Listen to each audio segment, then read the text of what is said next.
The bright screens of the command center cast a blue glow over Commander Ryan Baker's face as he studied the unusual energy readings. The deep space vessel Horizon had been on a routine mission to set up a monitoring station near Jupiter's moon Europa when their sensors picked up something that shouldn't be there. "Commander, I've confirmed it. The signature isn't natural," said Science Officer Olivia Mitchell, her voice steady despite the excitement in her eyes.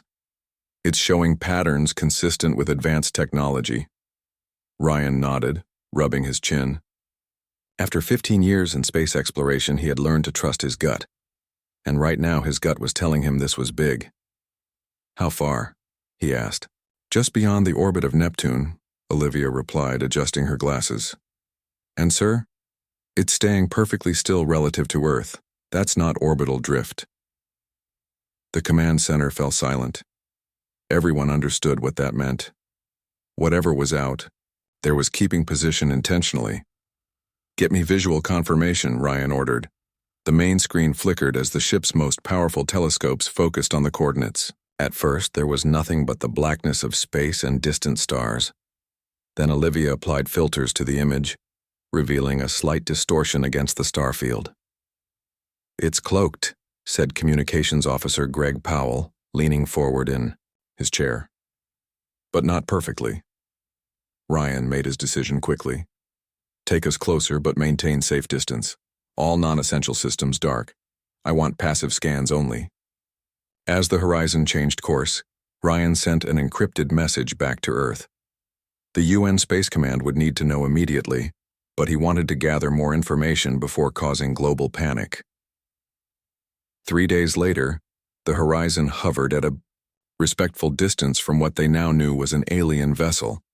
It had dropped its cloaking once it realized it had been spotted.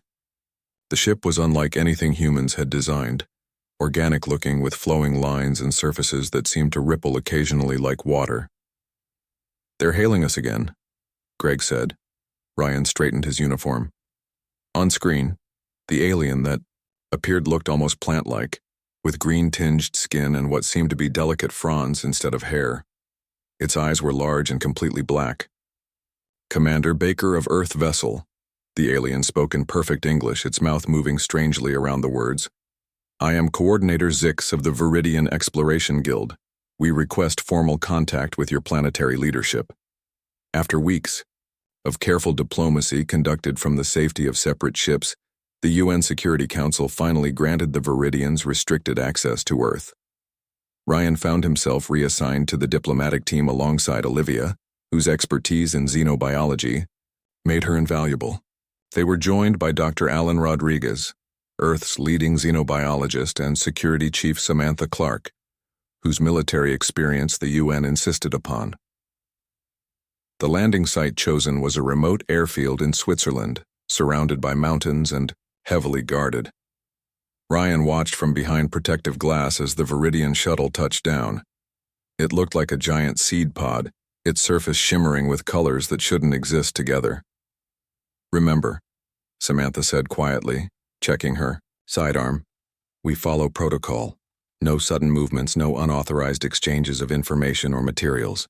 When the Viridians emerged, 5 of them walking with unusual grace, Ryan was struck by how they seemed to constantly shift their posture toward the sun, like plants seeking light. The lead Viridian, Coordinator Zix, approached the human delegation and made a gesture that resembled opening arms. "We bring greetings from the Viridian Collective. We are honored to set roots upon your world." The first meetings were tense but productive. The Viridians shared limited information about themselves. They came from a star system 67 light-years away, had been exploring this region of space for what would be equivalent to 300 Earth years, and had technologies far beyond human capability. "What brings you specifically to Earth?" Ryan asked during the 3rd day of talks. The question had been bothering him since first contact. Zix's fronds rippled, and what they had learned was an expression of enthusiasm. "Your world is unique in our experience. Most life-bearing planets we have encountered host simple organisms only. Yet yours has complex life forms and, most fascinating to us, life preservation technologies." Dr. Rodriguez leaned forward. "Life preservation technologies? I'm not sure I understand." Your atmosphere maintenance, your water cycling systems, your photosynthetic energy management, Zix explained. These systems are remarkably sophisticated. Olivia and Alan exchanged glances. You mean our ecosystem? Olivia asked. Yes. Your terminology would be ecosystem. We are particularly interested in how you maintain them despite your population density. As the days passed, Ryan noticed the Viridians' unusual fixation on Earth's natural systems. They requested detailed information about rainforests, ocean currents, and atmospheric composition, with an intensity that seemed beyond mere scientific curiosity. One evening, as Ryan reviewed the day's transcripts in his temporary office at the diplomatic compound, Olivia knocked on his door, her face tight with concern. We need to talk, she said, closing the door behind her. I've been tracking the Viridians' data requests. They're collecting information at a rate far greater than what they're disclosing to us. Ryan frowned. What kind of information? Everything about Earth's ecosystems. Ocean pH levels, forest growth rates, atmospheric particulate counts. But more concerning, they're mapping how these systems interact with each other. They've requested access to our global environmental monitoring network. Could they just be concerned about pollution? Maybe they're environmentalists, Ryan suggested, though he didn't believe it himself. Olivia shook her head. It's more specific than that. They're treating Earth's systems as if they're... She hesitated, searching for the right word. Engineered. Like they're studying a machine, not a natural planet. Ryan stared out the window at the Viridian shuttle, gleaming under the security lights. For the first time, he felt a chill that had nothing to do with the evening air. Keep digging, he told Olivia. But be discreet. If they're hiding something, I want to know what it is before we give them access to anything else. As Olivia left, Ryan's secure communication device beeped. It was a message from UN headquarters. The Security Council had just approved the Viridians' request to visit key ecological research stations around the world, starting next week. Ryan had a bad feeling about this. The Viridians weren't telling them everything. The question was, what were they really looking for on Earth? And what would they do when they found it? 3 months had passed since the Viridians first arrived on Earth. The initial fear and excitement had settled into an uneasy routine. Ryan Baker stood at the window of his office at Mission Control in Houston, watching rain pour down outside. He had been reassigned here to coordinate the Viridian visits to Earth's research facilities. It kept him away from the aliens, which bothered him more than he liked to admit. His computer chimed with an incoming video call. Olivia Mitchell's face appeared on screen, her expression tired. She was currently at the Amazon Environmental Research Center with a group of Viridians. How's the rainforest? Ryan asked, trying to keep his tone light. Wet, Olivia replied with a weak smile. And full of questions I don't have answers for. Ryan lowered his voice, though he knew his office was secure. What kind of questions? The Viridians are obsessed with how the forest breathes. That's the word they keep using. They want to know about carbon cycles, oxygen production rates, even the relationship between different tree species. Yesterday, Coordinator Zix spent 6 hours studying a section of fungi and calling it neural tissue. Ryan frowned. That doesn't make sense. None of it does, Olivia agreed. And there's something else. They've been placing devices at various locations throughout the research area. When I asked about them, Zix called them passive data collectors. But our equipment can't figure out what they're collecting. The door to Ryan's office opened and Samantha Clark walked in without knocking. Her face was grim.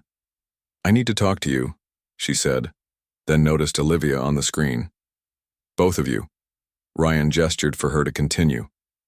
I've been tracking the Viridians' movements across all research sites, Samantha said, pulling out a tablet and showing them a global map with dozens of blinking dots.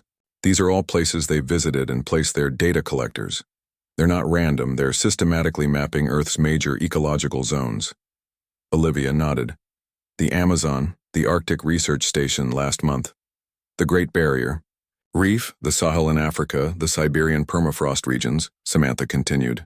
Every major ecosystem that plays a role in regulating Earth's atmosphere, water cycle, or carbon storage. Have you figured out what those devices do? Ryan asked. Samantha's expression darkened. Our best engineers can't even figure out how to open one without destroying it. But we've noticed something strange. The areas where they place these devices show subtle changes in the following weeks. What kind of changes? Olivia asked, leaning closer to her camera. Accelerated plant growth in some areas, changes in microbial activity in others. Nothing dramatic enough to raise immediate alarms, but definitely not normal. Ryan's phone buzzed. It was a message from Dr. Alan Rodriguez at the Arctic Climate Monitoring Station. He opened it and read aloud. Viridians extremely interested in atmosphere regulation, requesting access to all historical climate data. Something feels off. The three of them fell silent, each thinking about the implications. What exactly did Six say they wanted to study? Ryan finally asked. Their exact words, Olivia thought for a moment. They said they wanted to understand how humans maintain their breathing systems on such a densely populated planet. Breathing systems, Ryan repeated slowly. Not environmental systems or ecosystems, but breathing systems. Samantha's eyes widened slightly. You think there's something in the translation? Maybe, Ryan said. Or maybe they're seeing something we're not. Later that day, Ryan received permission to join the next Viridian expedition to the Pacific Ocean Monitoring Station. He needed to see for himself what the aliens were doing. The flight was long, and Ryan used the time to review everything they knew about the Viridians. They claimed to come from a planet with similar conditions to Earth, though with less landmass. They described themselves as explorers and scientists, with a special interest in biology. But beyond these basic facts, they had shared surprisingly little about their society, technology, or intentions. When they arrived at the floating research platform, Coordinator Zix greeted Ryan with that same strange opening gesture they always used. Commander Baker, it pleases us to have you join this information gathering. Your oceans are particularly fascinating to us. Ryan forced a smile. I'm glad to be here. I hope you don't mind my curiosity about your research methods. Not at all, Zix replied, fronds rippling. Curiosity is a healthy trait in developing systems. Developing systems. Another strange phrase that didn't quite translate. As they toured the facility, Ryan watched how the Viridians interacted with the environment. They seemed almost reverent toward the water, taking samples with great care. Zix spent a long time studying wave patterns and ocean current maps. Your world maintains remarkable oxygen saturation in its fluid systems, Zix commented. Most impressive for a planet at this stage. At this stage of what? Ryan asked. Zix's fronds stilled suddenly, then resumed their gentle movement. At this stage of development, of course, all worlds evolve. That evening, Ryan watched from a distance as three Viridians placed one of their devices into the ocean. They performed what almost looked like a ritual, singing in harmonies that made Ryan's skin tingle. Once the device was deployed, they stood watching the water for nearly an hour. Ryan slipped away and found the research station's communication room. He needed to talk to Olivia. When her face appeared on screen, he could tell she had news too. I've been analyzing the Viridians' data requests, she said without preamble. Ryan, they're mapping Earth's entire ecological network, every system that maintains our atmosphere, oceans, and biosphere. They're creating a complete model of how Earth sustains life. For what purpose? Ryan asked. I don't know. But I found something in their communications. They've been referring to Earth as a living entity in their private messages. Ryan felt cold despite the warm room. You mean they think the planet itself is alive? Not just hosting life, but actually alive? Olivia nodded slowly. And based on how they talk about it, I think they believe we're just living on its surface. Like we're not the important part. Ryan thought about Zix's strange comments, about breathing systems and neural tissue and developing systems. Suddenly, a disturbing possibility occurred to him.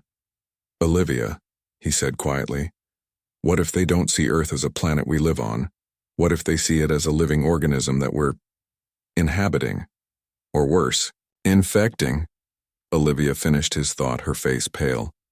And all these research visits aren't about studying our technology at all. No, Ryan agreed, the realization settling like ice in his stomach. They're analyzing Earth's life support systems, almost like doctors examining a patient, Olivia said. Outside, through the window, Ryan could see the Viridians still watching the ocean, their forms silhouetted against the setting sun.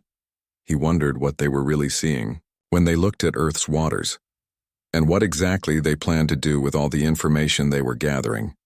Ryan Baker sat in the emergency meeting room at UN headquarters in New York, surrounded by scientists, military officers, and government officials. 6 months had passed since the Viridians first arrived on Earth. What had begun as an exciting first contact was now causing growing concern. The changes are happening faster, Dr. Alan Rodriguez said, pointing to the large screen displaying a map of the world. Red dots marked locations where unusual environmental phenomena had been reported. Ocean currents near the monitoring stations have shifted. Weather patterns around the examined forest preserves are becoming unpredictable. The Amazon region is experiencing plant growth at rates we've never seen before, Olivia added. She looked tired, dark circles under her eyes from weeks of non-stop research. Some trees have grown over 3 feet in a single week. Security Chief Samantha Clark stood up. These changes all correspond exactly to locations where the Viridians placed their devices. Whatever they're doing, it's affecting our planet on a fundamental level. The UN Secretary General, a tall woman with silver hair, looked at Ryan. Commander Baker, you've had the most direct contact with the Viridians. What's your assessment? Ryan took a deep breath. Based on everything we've observed and the data Dr. Mitchell has collected, we believe the Viridians don't see Earth the way we do. They appear to view our planet as a living organism in its own right. Their interest has never been in us or our technology. It's been in Earth itself. Nervous whispers filled the room. Ryan continued. We think they see humans as, He hesitated, searching for the right words. Inhabitants of a larger organism, possibly even as parasites or an infection. That's ridiculous, said the Chinese representative. How could an advanced species have such a misunderstanding? Dr. Rodriguez cleared his throat. Actually, it's not entirely inaccurate from a biological perspective. Earth systems, the atmosphere, oceans, forests, do function somewhat like the organs of a living being. They regulate temperature, process waste, generate energy through photosynthesis. In some ways, Earth is like a single, enormous organism. And we've been altering those systems for centuries, Olivia added. The room fell silent as the implications sank in. We need to confront them directly, Samantha said finally. Find out what they're doing to our planet. Ryan nodded. I agree. But we need to be careful.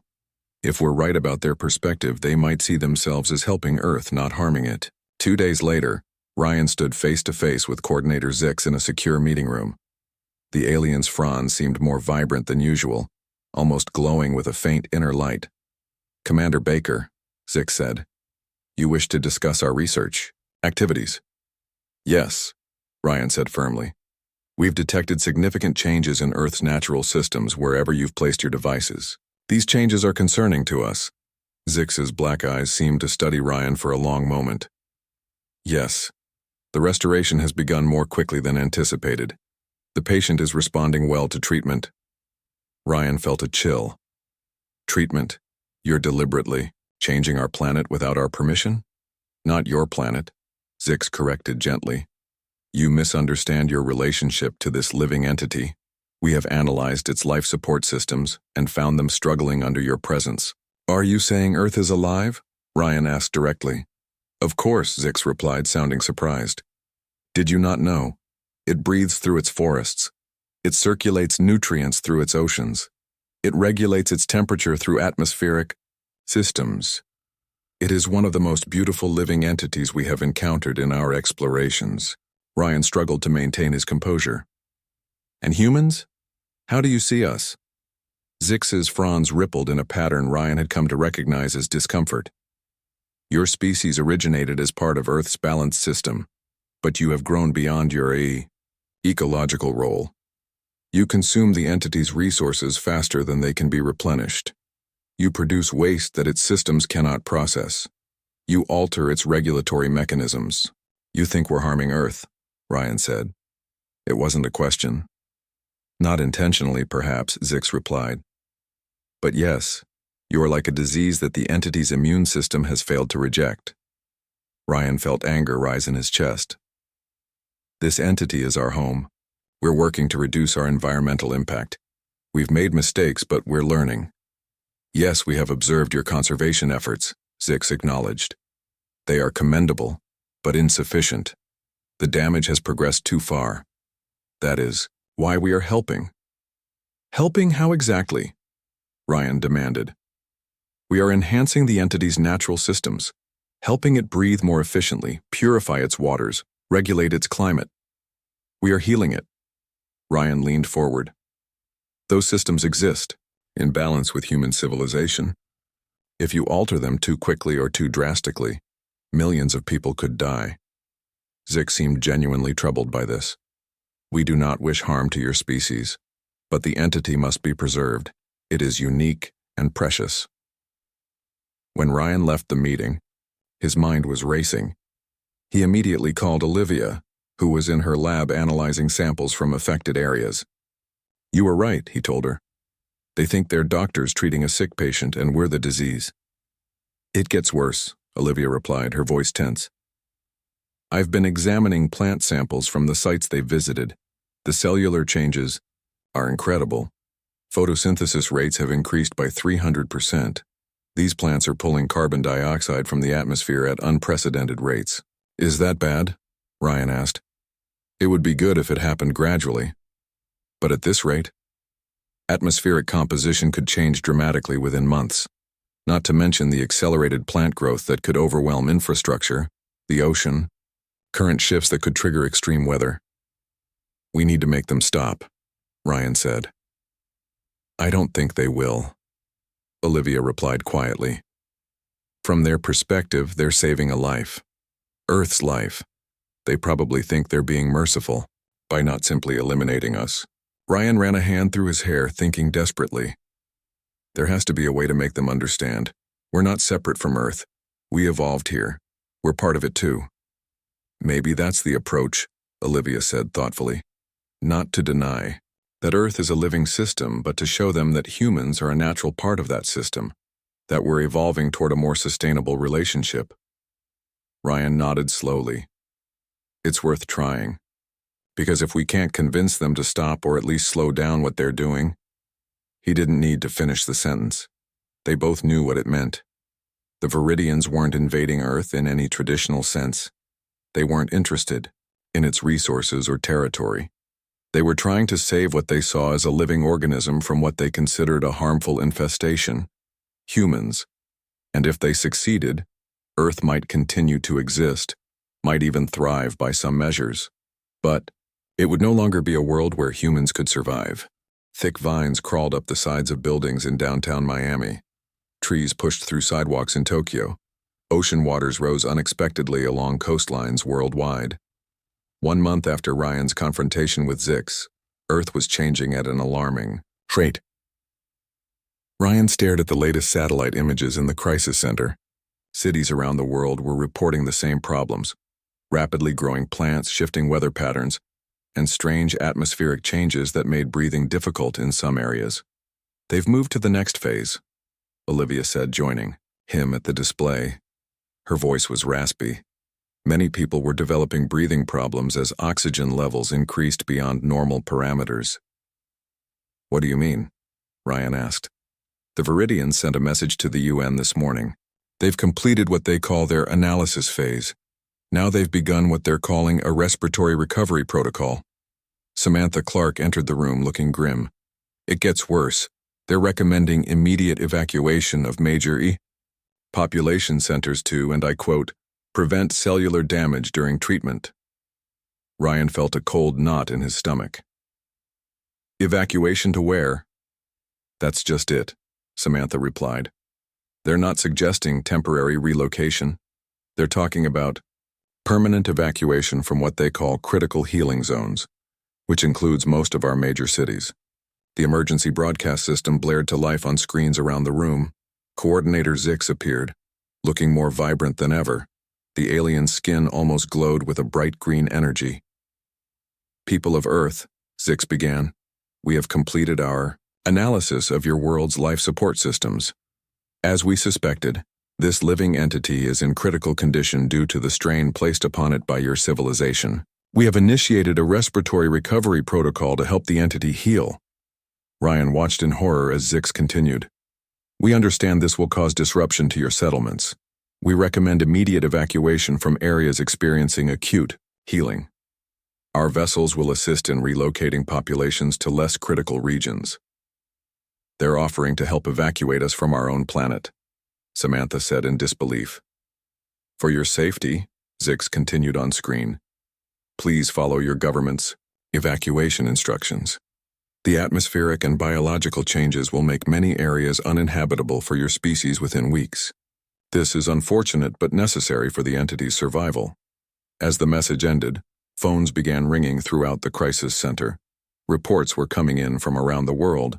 Panic, evacuation attempts, even violence. We need to talk to them again, Ryan said. Make them understand what they're doing. I've been trying, Olivia replied.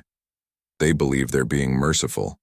From their perspective, they're saving a unique living being while trying to minimize harm to the infection. Us! Dr. Rodriguez rushed into the room clutching a tablet. I've been analyzing their terraforming methods. The devices they've planted are like nothing we've ever seen. They're accelerating Earth's natural processes exponentially. Photosynthesis, carbon capture, water purification. Can we disable them? Samantha asked. Rodriguez shook his head. There are thousands of them now, microscopic, spread throughout the environment, and they're self-replicating. Even if we could find them all, removing them might cause more damage. Ryan made a decision. We need to meet. The four of us. Privately. No government officials, no UN representatives, just us. That night, they gathered in Olivia's lab. The windows showed a frightening view of Washington, D.C. Vines covered the Washington Monument. The reflecting pool had overflowed as new plant growth changed the water flow. The air outside had a strange greenish tint. According to my calculations, Olivia said, pointing to her computer models, the planet will become largely uninhabitable for humans within 2 to 3 months as it rebalances toward its natural state. Or what the Viridians think is its natural state, Rodriguez added. They're pushing Earth back toward its primordial condition. Higher oxygen, more plant life, different ocean chemistry. So we're looking at a global evacuation, Samantha said. But to where? We don't have the technology to relocate billions of people off-planet. No, Ryan agreed, which means we need to convince the Viridians to stop, or at least slow down the process so we can adapt. I've been studying their communication patterns, Olivia said. They respond to evidence and logical arguments. They're not malicious. They genuinely don't understand why we're upset. They think they're saving a life while inconveniencing parasites. Then we need to change how they see us, Ryan said firmly. We need to show them that humans aren't just parasites. We're becoming symbiotic with Earth. How?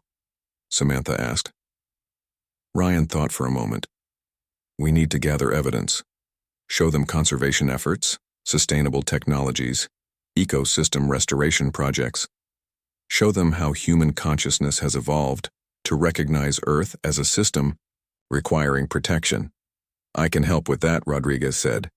My team has data on thousands of successful environmental initiatives, and we need to demonstrate that removing humans suddenly would harm Earth too, Olivia added. Many ecosystems now depend on human management. Certain endangered species would go extinct without our protection. Ryan nodded. We need to present humanity not as an infection, but as an emerging beneficial symbiote. Something that's evolving to help its host. It's a long shot, Samantha said skeptically. It's our only shot, Ryan replied. The next morning, they requested an emergency meeting with the Viridian Council. To their surprise, it was granted immediately. The meeting room was filled with a strange mist that the Viridians seemed to find comfortable. 6 aliens sat across from the human team, their fronds gently waving. "We understand you wish to discuss the recovery protocol," Zix said. "Yes," Ryan began. "We believe there's a fundamental misunderstanding about humanity's relationship with Earth. We have analyzed this relationship thoroughly," another Viridian said. "Your species consumes resources at an unsustainable rate and damages crucial systems." "That has been true," Ryan acknowledged. "But it's changing.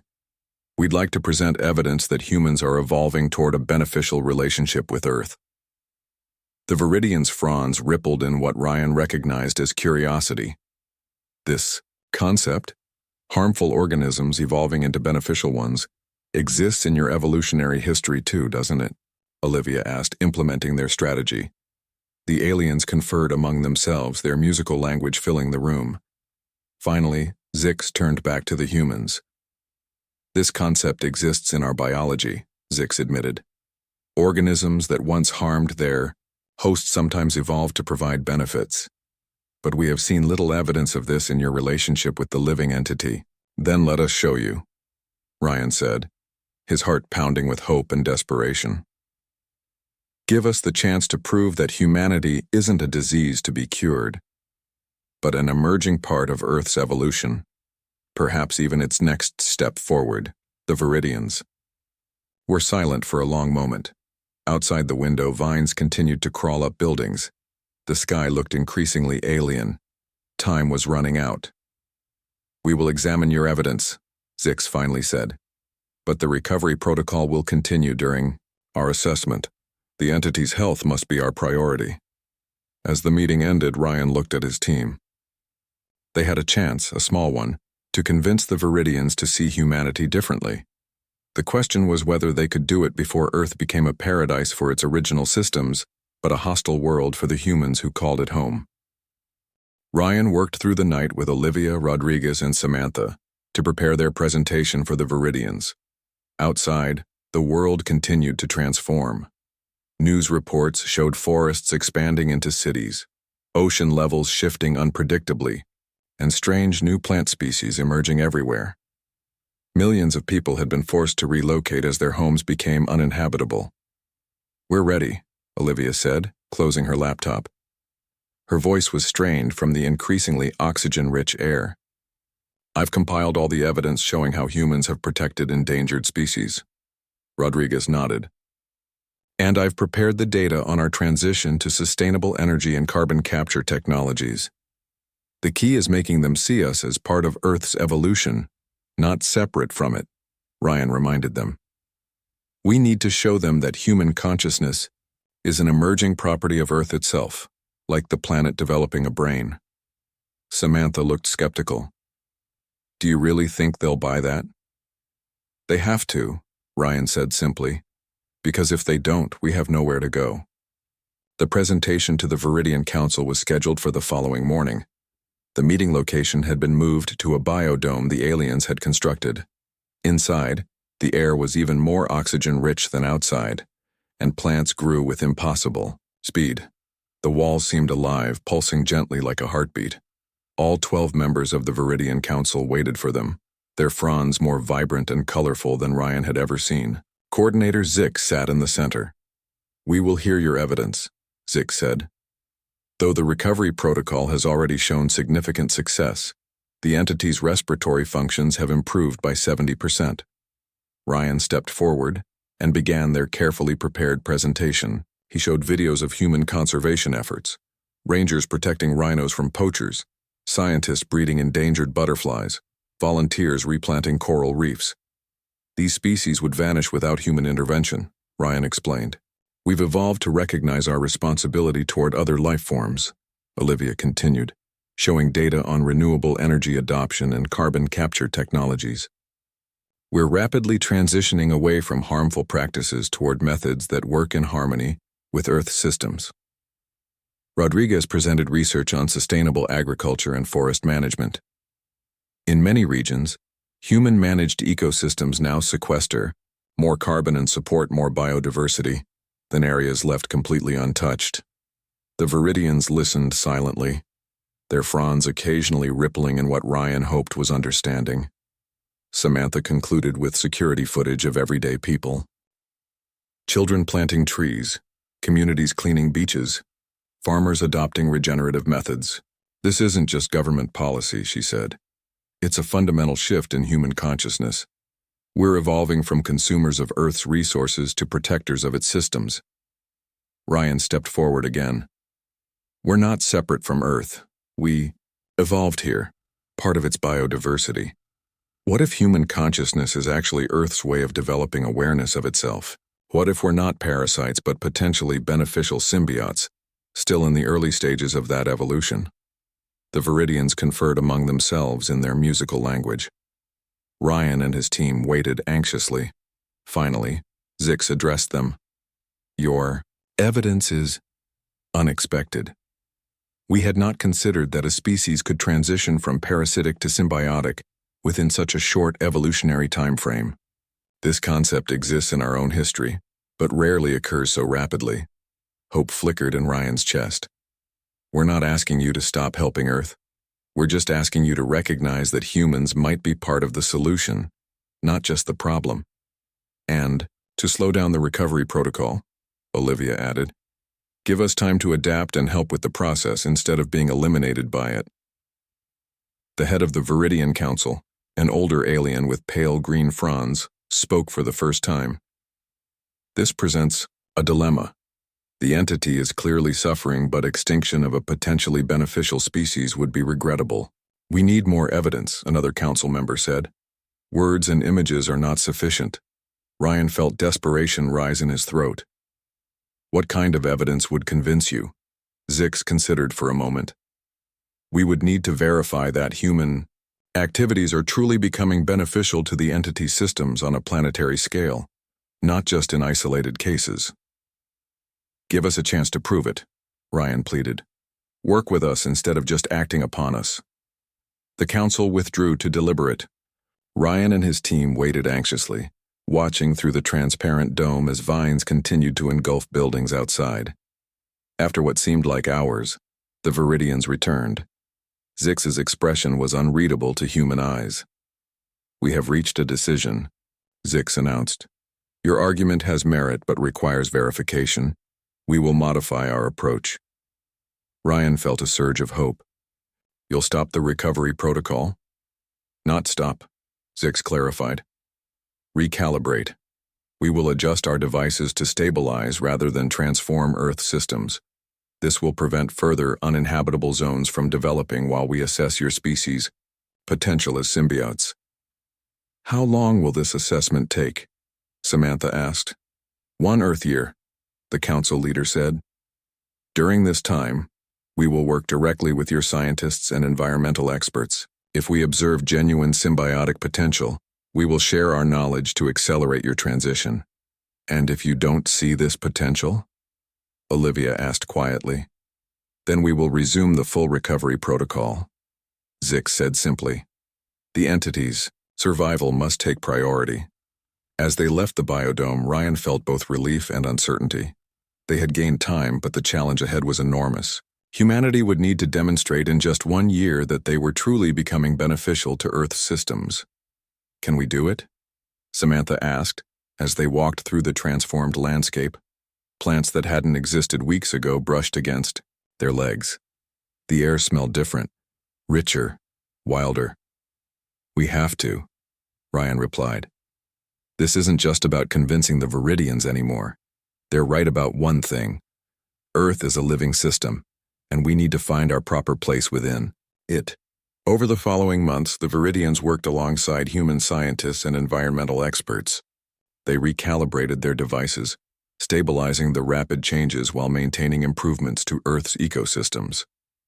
Affected cities began to adapt, incorporating the new plant growth into their structures rather than fighting against it. The shared work led to new understanding on both sides. The Viridians began to appreciate humanity's creativity and adaptability. Humans gained deeper insight into Earth's interconnected systems. On the anniversary of their decision, the Viridian Council reconvened. After reviewing a year of evidence, they announced their conclusion. Humans were indeed showing signs of evolving toward a genuinely symbiotic relationship with Earth. As the Viridians prepared to depart, Six met with Ryan one last time on a hilltop, overlooking a city now beautifully integrated with flourishing nature. "We still have a long way to go," Ryan acknowledged. "Yes," Six agreed. "But you have begun the transition. We will return in 1 century to check on your progress." "And what will you be looking for when you return?" Ryan asked. Six's fronds rippled gently in the breeze. "To see if Earth's newest organ, human consciousness, has fully integrated with its systems." As the Viridian ship rose into the sky, Ryan looked out at the transformed world. It was not the Earth he had grown up on, but perhaps it was closer to what Earth was meant to be, with humans as conscious participants in its living systems, not mere consumers of its resources. The aliens had analyzed Earth's life support systems and triggered an evacuation. But in the end, humanity had found a way to stay home, by finally understanding what home truly was.